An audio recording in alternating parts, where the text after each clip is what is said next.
Pasado alas 4 na ng hapon nang dumating dito sa Senado ang ilan sa mga miyembro ng legal team ni VP Sara. Dala nila ay 5 maleta na naglalaman ng kanyang tugon at mga dokumento na magpapatibay sa argumento ng pangalawang Pangulo.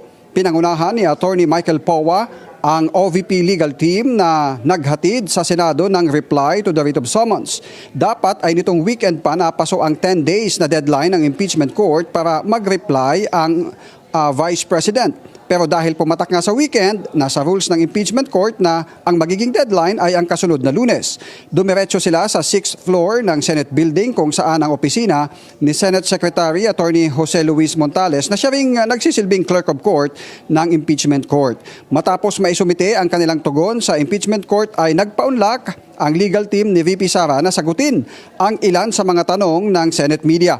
Ayon dito kay Attorney Powa, pangunahing prayer nila sa impeachment court ang ma-dismiss ang kaso laban sa Vice Presidente. Git ni Powa, wala namang impeachable offense sa 4 na articles of impeachment.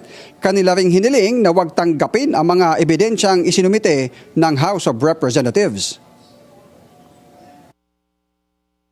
Well, of course, first and foremost, ang gusto natin ay sana ma-dismiss, no? Itong articles of impeachment laban sa kanya. But kung ano man ang mangyari, handa naman kaming depensahan ng ating Vice Presidente.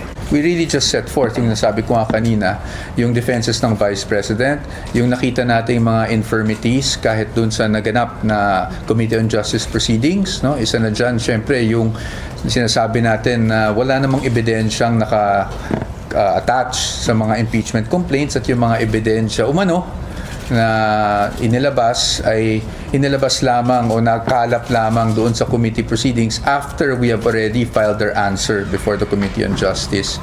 Ito yung mga bagay na nire-raise namin, no, sa aming answer.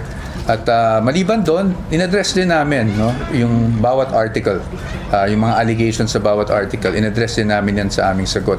Sa ngayon, alam naman natin, di naman naglabas ng TRO, for example, ng Supreme Court, talaga namang maaaring magpatuloy itong proceedings at kami naman po ay na magpa-participate. But again, our participation is without prejudice doon sa mga constitutional infirmities na nakita natin at kaya tayo naghain ng petisyon sa Supreme Court.